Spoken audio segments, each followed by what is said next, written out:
Vamos continuar hoje a nossa série sobre atributos de Deus.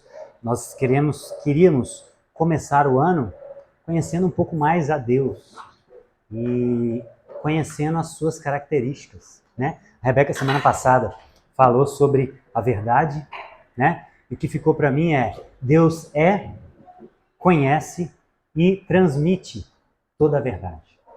Deus é a verdade, Deus conhece toda a verdade sobre todas as coisas e Ele transmite toda a verdade. Tudo que Deus fala é verdade. E hoje a gente quer entrar em outro atributo de Deus, que, na verdade, em dois, que são tão importantes quanto uma asa de um pássaro. Perguntaram certa vez para um filósofo, o que é mais importante, né, para um teólogo, orar ou jejuar? Ou ler a Bíblia? E ele falou o seguinte: o que é mais importante para um pássaro, a asa direita ou a asa esquerda? São indissociáveis. Para voar, o pássaro precisa das duas. Se ele não tem uma delas, ele não voa. Pronto. Então, o amor e a justiça de Deus funcionam da mesma forma. A justiça e o amor de Deus estão imbricadas de tal forma que elas são interdependentes. E são muito mal compreendidas nos nossos dias.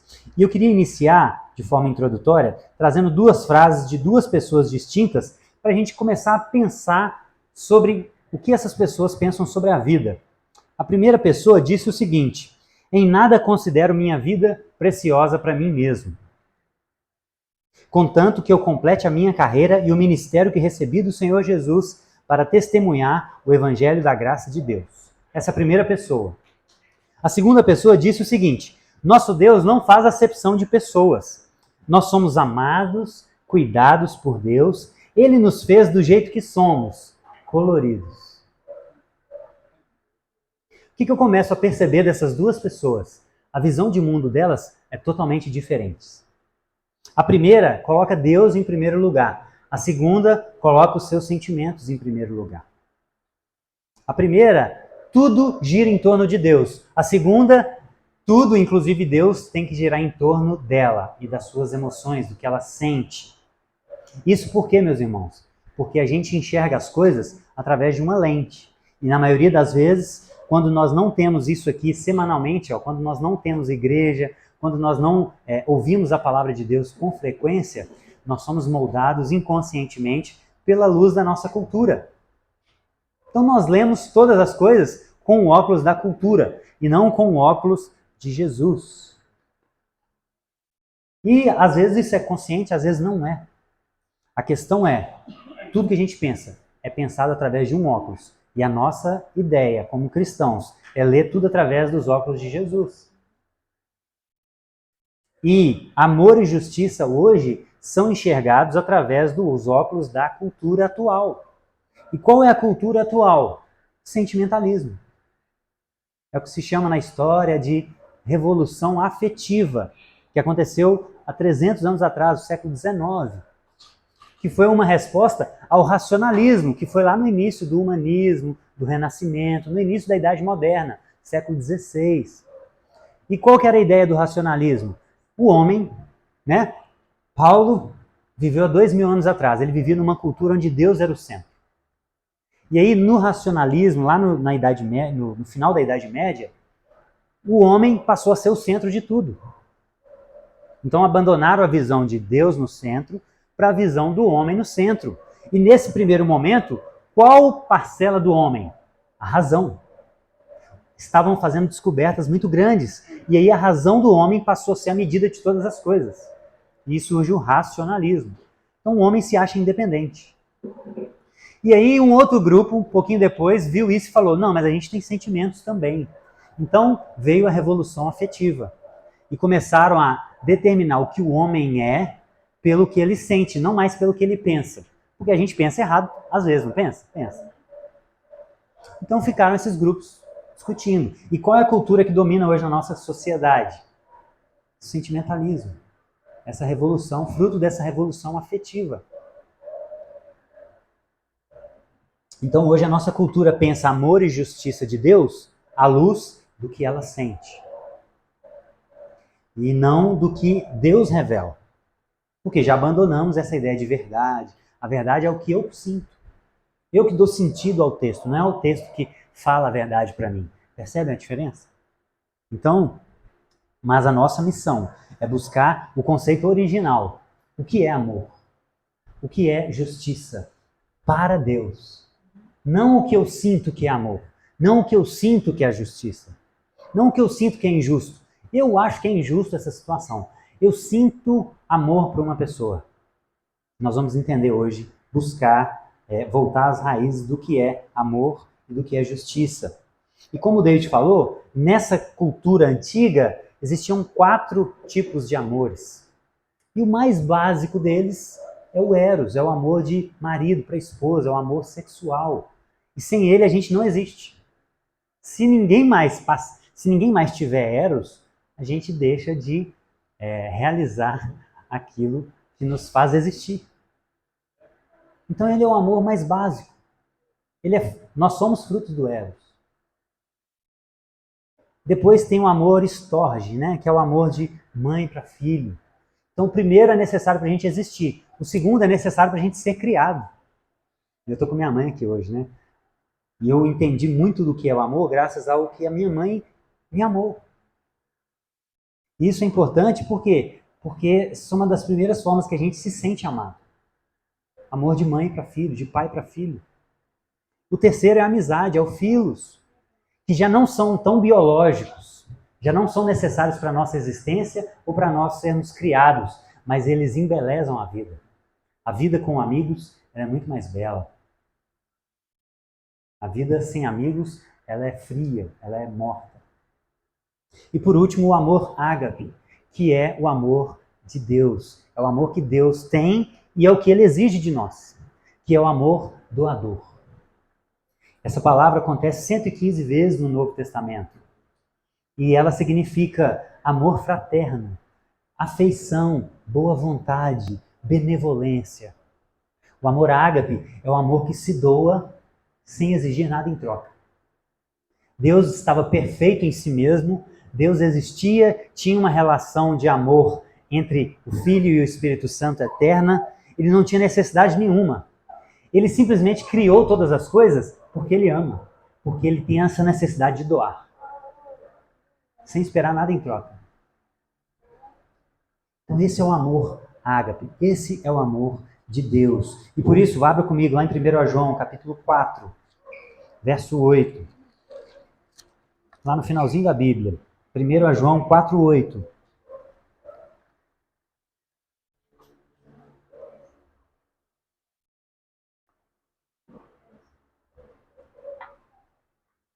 Aquele que não ama não conhece a Deus. Por quê? Porque Deus é amor. Nisto se manifestou o amor de Deus. Em quê? Em haver Deus enviado o seu Filho unigênito ao mundo para vivermos por meio dele. Ó, tá chegando mais. Nisto consiste o amor. Obrigado. Não em que nós temos amados a Deus, mas que Ele nos amou e enviou seu Filho como propiciação pelos nossos pecados. Então João aqui utiliza a palavra ágape para descrever a essência de Deus. Deus é amor. Deus é ágape. Deus é doador. Deus ele é todo benevolente. Deus ele é afeição por nós, por toda a sua criação. Isso é Deus. Isso faz parte da essência dele. Ele não consegue ser diferente. Não porque ele é limitado, mas isso porque já está no ser dele.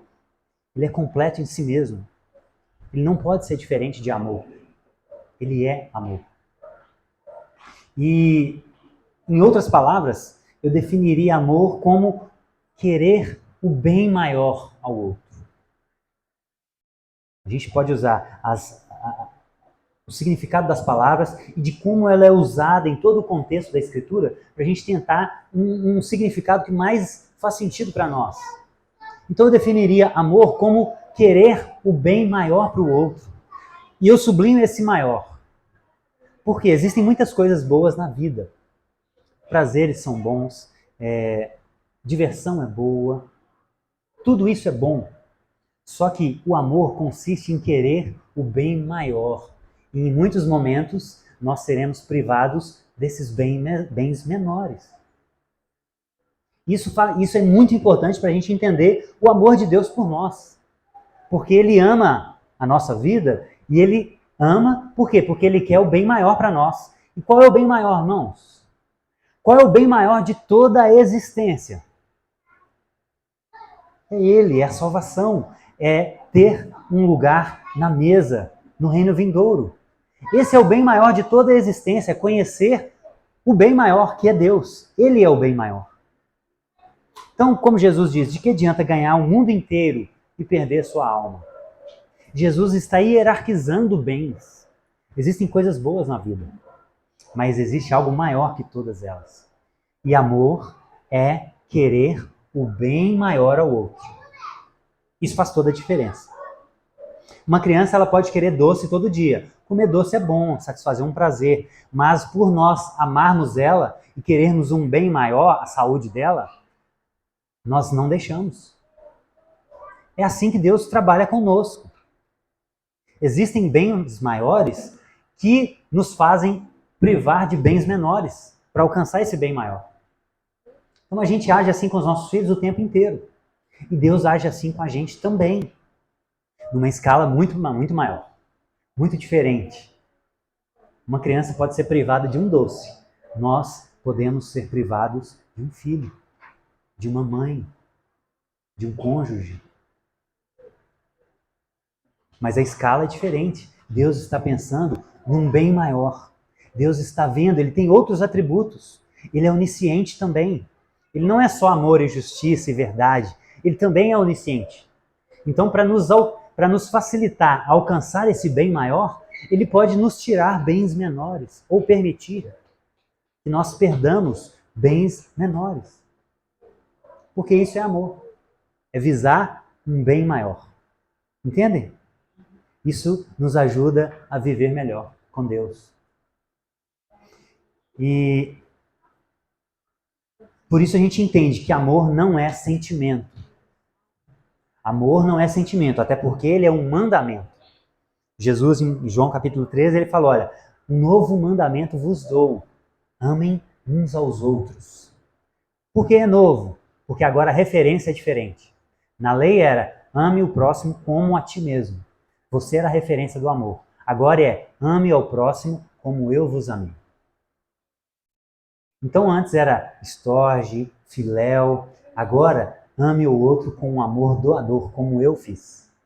A referência muda. Por isso é um novo mandamento. Então Jesus nos dá o mandamento de amar. Por isso, amar não é sentimento, irmãos. Amar é uma ordenança. E é por isso que nós somos instruídos a amar os nossos inimigos. Porque é alguém que acabou de fazer mal para nós. E às vezes males muito profundos, que machucam muito. Nós não temos sentimento nenhum por ele.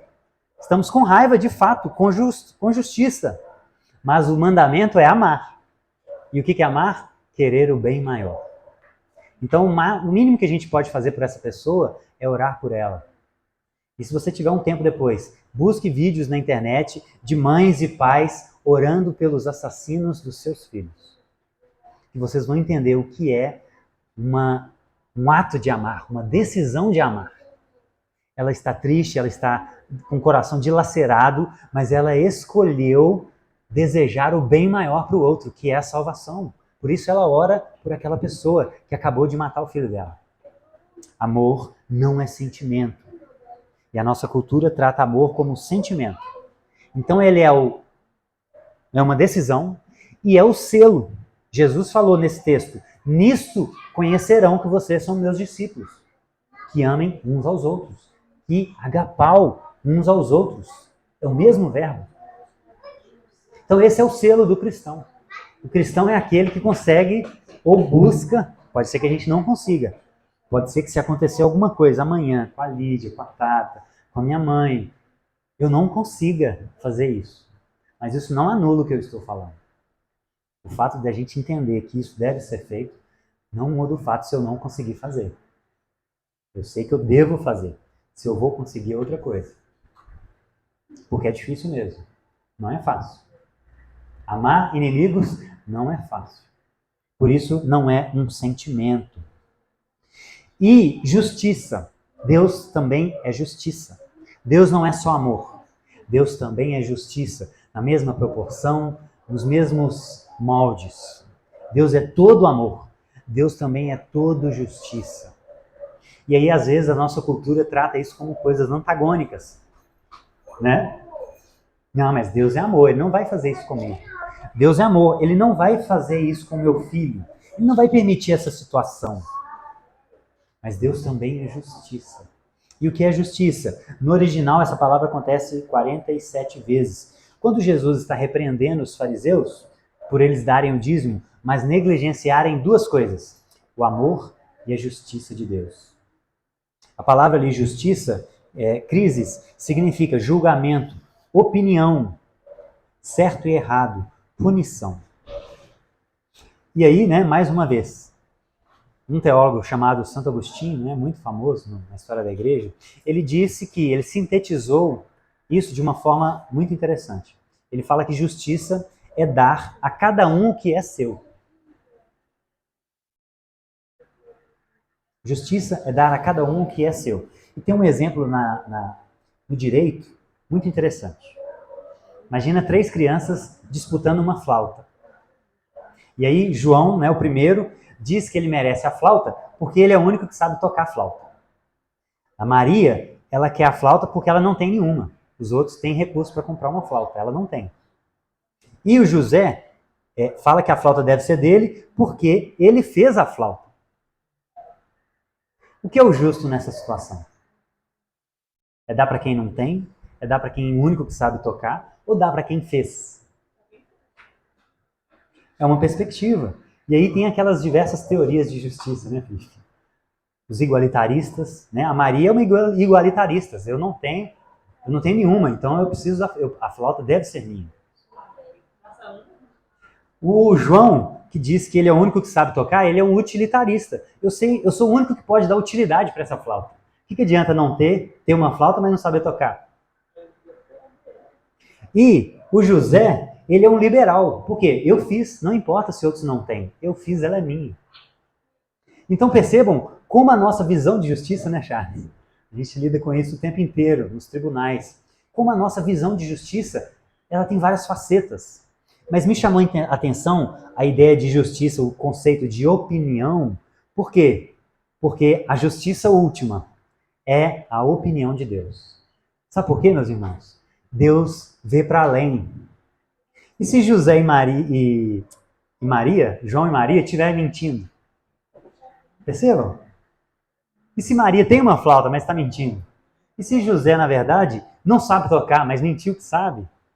Então, em última análise, a opinião de Deus é a justiça. Porque Ele é justo.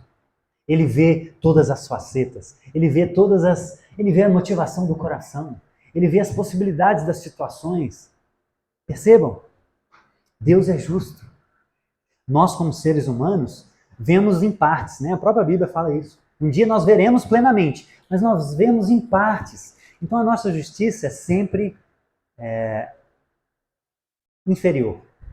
A justiça de Deus, ela é sempre plena, porque Ele vê tudo e Ele é amor.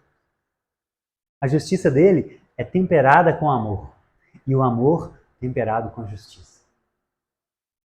Então, Deus vai dar a cada um o que é seu, né? Não é essa última página da Bíblia? Um dia Ele não voltará e julgará cada um segundo as suas obras? Um dia Ele dará a cada um o que é seu, porque Ele é justo. Então essa definição me parece que encaixa perfeitamente no que a gente vê da Escritura. Isso é justiça, dar a cada um o que é seu. E amor é desejar ao outro um bem maior. Olha como que facilita. Resume. Então sempre que você pensar amor daqui para frente, lembre, amar o seu filho, amar o seu esposo, amar a sua esposa, amar alguém que te fechou no trânsito, é desejar o bem maior para ele. É muito comum cristãos desejarem a morte, desejarem o inferno. É muito comum. Em áreas mais espinhentas, né? Em áreas políticas. em áreas religiosas. É muito comum. Mas temos que lembrar o que é o amor. Desejar o bem maior. Isso, a situação inverte também, viu? Muitas pessoas têm medo de falar a verdade, muitas pessoas têm medo de pregar o evangelho, porque o outro vai ficar magoado. Eu falei isso recentemente com uma pessoa, minha irmã, não era irmã, né? Eu falei, fulano, se você quer o bem dela, você sabe que essa verdade que você vai falar para ela vai feri-la, é isso que a gente tem que fazer, não importa. É claro que a gente tem que buscar fazer da melhor forma possível, falar em amor, a forma também influencia. Mas se a verdade, se a pregação do evangelho vai ferir aquela pessoa, isso não cabe a nós, porque isso é um gesto de amor. Eu lembrei ela do conceito da tristeza segundo Deus. E ela nem é cristã. Eu tentei traduzir isso para a situação da vida dela. Quando você fala do Jesus para uma pessoa e ela se ofende, ou quando você fala que ela está em um pecado e ela se ofende, ou fica triste, essa é a tristeza segundo Deus. Na hora, gente, ninguém gosta de ser repreendido, até a gente. Na hora a gente fica triste, com raiva, a gente começa a questionar as motivações daquele que nos falou aquilo, mas a ideia é, depois aquilo pode, se a pessoa permitir, pode virar um fruto de justiça. Aquilo pode florescer no coração dela. Essa é a ideia. Então não importa se você fizer da forma correta, não preocupe com o resultado. Preocupe com a sua motivação, que é amor, que é tentar dar a ela o bem maior. Então muito cuidado com essa ideia de deixar de falar a verdade e deixar de pregar o evangelho, porque o outro vai se ofender. Isso é fruto da nossa cultura. Entende? Se você falar de Jesus para mim, eu vou me ofender, porque eu tenho outro Deus. Mas você também, quando acredita em outro Deus, você está me ofendendo, entre aspas.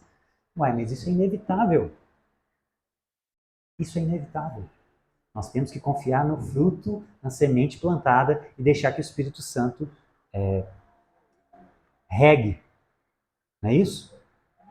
E isso é muito comum porque, às vezes, Deus ele é julgado pela morte. Deus é taxado, muitas vezes, de injusto por causa da morte. Não, mas se Deus existisse, ou se Deus fosse bom, ele não deixaria fulano morrer. Ele não deixaria aquela criança morrer. Ele não permitiria ou não causaria esse desastre. Ora, olha que incoerência. A pessoa, ela está julgando Deus por algo que ela não acredita. Né? Se um materialista, se um ateu acha que Deus não existe, ele acha que a vida é muito boa e a morte é ruim. Mas ele está julgando um ser que, se ele existe, existe vida após a morte. E se ela for do lado desse Deus, ela é o bem maior da existência. Não há nada melhor do que estar do lado de Deus eternamente. Então, se Deus existe, existe vida após a morte. Então a morte, ela muda de perspectiva. A morte não é o fim de tudo. A morte só é ruim se Deus não existir. Se Deus existe, ela pode ser boa ou ruim. Então, aos olhos de Deus, só existem duas pessoas, justas e injustas. Então, quando Deus tira uma vida justa, ele está agindo com misericórdia, porque ela vai desfrutar do bem maior. Quando Deus tira uma vida injusta, ele está executando o juízo, está sendo justo. Então, Deus nunca erra, percebem? Deus, quando tira uma vida, ou ele é misericordioso, ou ele é justo. Então, não há espaço para questionamentos racionais. Podem haver questionamentos emocionais. Mas eu amava tanto essa pessoa. Mas ela era inocente. Percebam? Racionalmente. Ou Deus executa juízo, ou Deus está agindo com misericórdia. Eu já ouvi cristãos falarem isso, irmãos. Mas fulano morreu, ele era tão bom. Mas se ele era tão bom, se ele era justo de fato, você que está reclamando, ele não está. Ele está na maior alegria, ele está desfrutando do bem maior, meu irmão. A Bíblia fala que a morte do justo é descanso.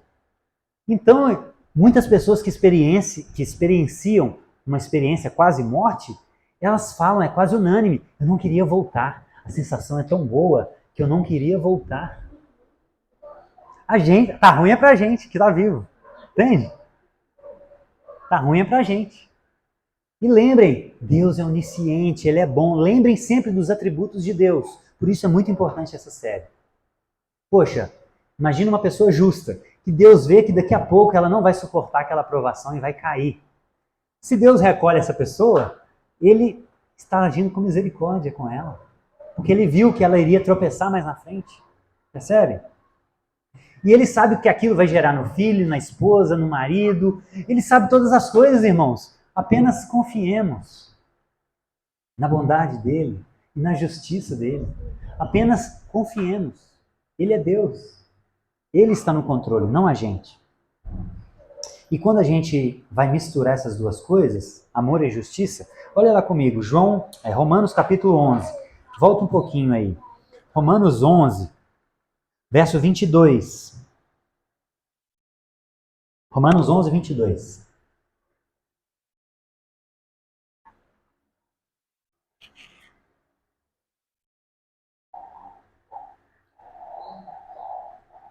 Aqui Paulo junta mais uma vez as duas coisas. Considerai, pois, a bondade e a severidade de Deus. Para com os que caíram, severidade, mas para contigo, a bondade de Deus. Se existe uma condicional. Se nela permanecer. Doutra sorte, também tu será cortado. E eles também, se não permanecerem na incredulidade, serão enxertados, pois Deus é poderoso para os enxertar de novo. Pois se fosse cortado da que, por natureza, era oliveira brava e, contra a natureza, enxertada em uma boa oliveira, quanto mais não serão enxertados na sua própria oliveira aqueles que são ramos naturais. Gente, Paulo aqui está falando dos cristãos e da igreja. Dos cristãos e de Israel, né? Perdão. Da igreja de Israel. Ele está falando que Israel era a oliveira e que pela rejeição deles, a igreja foi enxertada nessa oliveira. Está usando essa analogia. Então o que ele está falando? Deus vai ser severo com aqueles que rejeitaram. E está sendo bom conosco que fomos enxertados, se permanecermos. Existe essa condição. Mas, olha que maravilha, a severidade do outro é temperada com o amor. Por quê? Porque existe uma outra condicional. Se eles não permanecerem na incredulidade, eles também serão enxertados novamente. E Paulo está se colocando aqui nesse lugar. Ele foi um dos que inicialmente rejeitaram a Cristo, mas se arrependeu e foi enxertado na igreja. Percebe? Então, gente, o amor de Deus, ele é justo. E a justiça de Deus é amorosa. Guarde isso no seu coração. O amor de Deus é sempre justo. E a justiça de Deus é sempre amorosa. Deus, ele disponibiliza a salvação a todos da raça humana. Deus, ele não tem prazer na morte do perverso. Deus, ele lamenta pela rejeição do seu povo. Deus, ele não resiste um coração aquebrantado. Deus não faz acepção de pessoas. Deus, ele responsabiliza o homem pelos seus atos, que pode o salvar ou que pode o destruir. Percebam que o amor de Deus, ele é justo. Por quê? Porque ele julga a cada um de acordo com as suas obras. Deus não faz acepção. Ele não tem um amor seletivo. Não há nenhum ser humano que no grande dia poderá falar para Deus: eu não fui alvo do seu amor. Percebam como Deus é cuidadoso. Um dia, todo joelho se dobrará. E nenhum joelho, uns vão dobrar por reverência, outros vão dobrar porque não conseguiram se manter diante de Deus, mas com raiva, com ódio. Mas nenhum ser humano na face da terra poderá dizer que não foi alvo do amor de Deus. Ele se estende a todos sem exceção. Deus deseja que todos sejam salvos. Então, naquele grande dia, ninguém poderá dizer que o amor de Deus é injusto. O amor de Deus se estendeu a todos. Alguns receberam, outros rejeitaram. Por isso o amor dele é justo. Da mesma forma, a justiça de Deus, ela é sempre amorosa. Por quê? Porque toda punição, todo juízo é posterior a um aviso prévio e com tempo para arrependimento. Lembrem de Caim? O primeiro, o pecado está à porta. Cabe a você dominar. Caim não deu ouvidos, mas ele foi avisado. Ele não deu ouvidos, mas ele foi avisado. Lembrem de Sodoma e Gomorra? Deus esperou Ló sair para trazer o juízo. Lembrem do povo que Josué destruiu, aquele tanto de gente, aquela matança? Sabe quantos anos Deus esperou para aquele povo se arrepender? 400 anos. Quando Deus fala para Abraão, lá em Gênesis capítulo 15, ele diz o seguinte: a medida da iniquidade ainda não atingiu o seu limite. Então, de Abraão até Josué, foram 400 anos suportando idolatria, sacrifício de crianças, prostituição. 400 anos. Então as pessoas julgam o Deus do Antigo Testamento como um Deus da lei e Jesus como a graça. Mas isso é falácia, isso é incoerente. O Deus do Antigo Testamento é o Pai de Jesus e ele é um com Jesus e eles são a mesma essência em 3 pessoas distintas. Então o Deus do Antigo Testamento é o mesmo amor que o Jesus do Novo.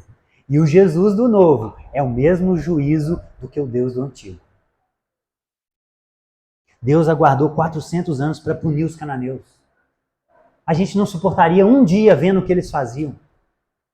Mas Deus é longânimo para com todos, não querendo que ninguém pereça. Deus não tem prazer na morte do ímpio. Ele deseja que todos se arrependam e sejam salvos. Os moabitas, irmãos, lá em Deuteronômio capítulo 2, no meio daquele povo, Deus tirou os moabitas, porque eles agiram de misericórdia para Moisés. Deus, ele é justo. A justiça dele é amorosa. Estão entendendo?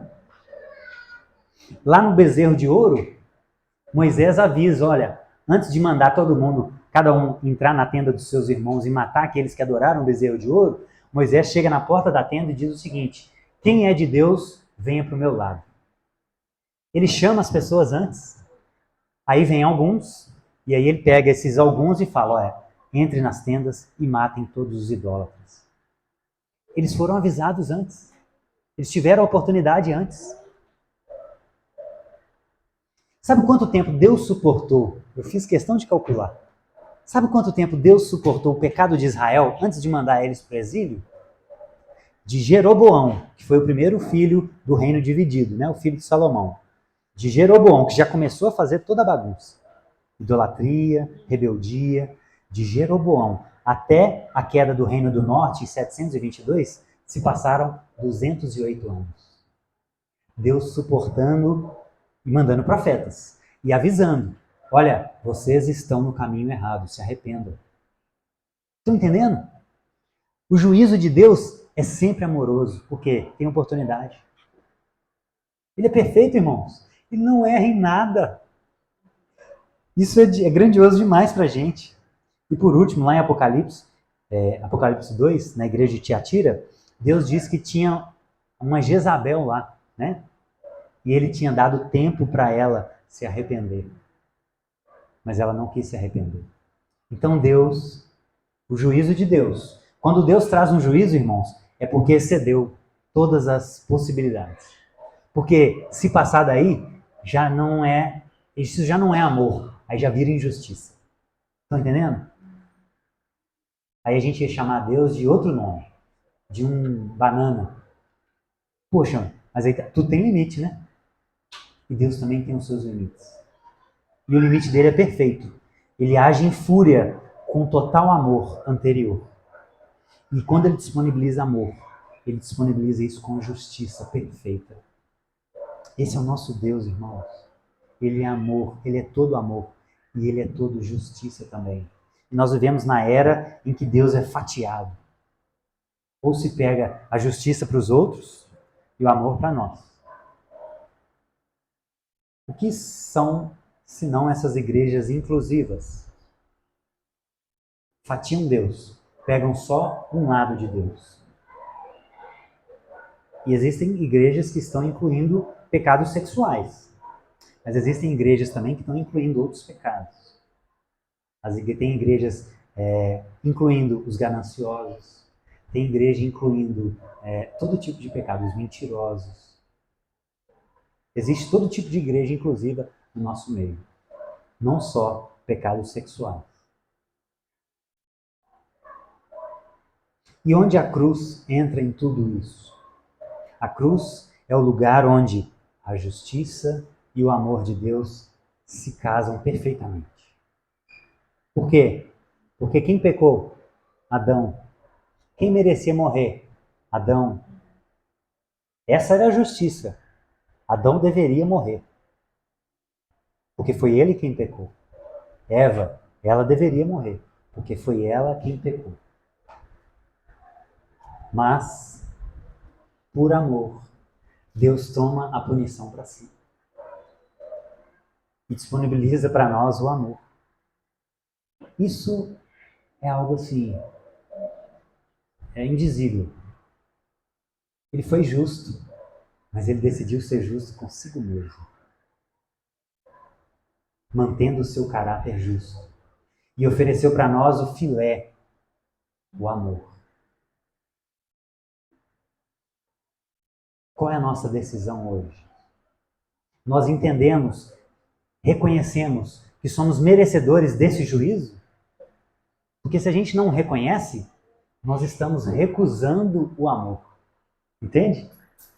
Ele veio para os injustos, não foi? Ele veio para os doentes. Se você acha que você é são, você está rejeitando a graça. Agora, se você entende que merecia essa punição, que merecia esse juízo, por que não se entregar totalmente? Por que ainda há reservas? Por que não se dar por inteiro? Por que fatiar a sua vida e colocar, olha, essa área eu me entrego totalmente. Essa área eu controlo. Se nós entendemos que somos merecedores da ira, porque nós merecemos de fato. Nós já nascemos inclinados em rebeldia. Se nós reconhecemos, por que não se entregar totalmente? O que é a vida? 5 minutos perto da eternidade. Por que não viver todos os dias para Ele? Por que não entregar todas as áreas para Ele? Eu estou falando para um público que entendeu que merece a ira. E qual é a nossa resposta? É se entregar por inteiro. Porque Ele se entregou por inteiro. Ele deu tudo dele. Ele entregou o seu filho. E como eles são um, a entrega do filho é a entrega de si próprio. O fato de Deus ter entregado a Cristo não significa que Deus...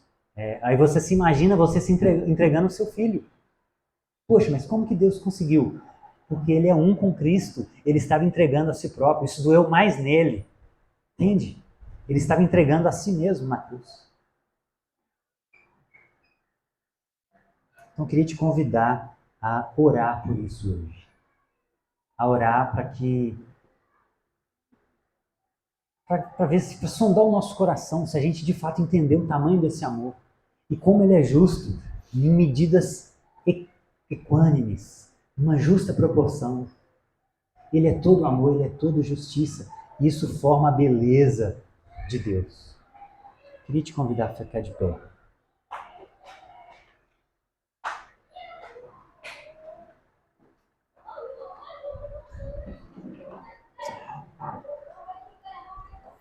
Concentre na sua vida e comece a pensar quão tamanho amor é esse? Quanta justiça em um ser. E se você tem respondido isso à altura.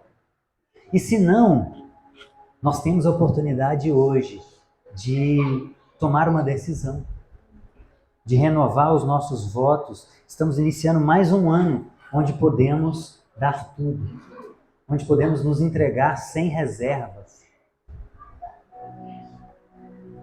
Pai, som do nosso interior, Jesus. Fixa, Pai, fixa no nosso ser essas realidades tão profundas do seu ser. O teu amor é incondicional, ele é desmedido.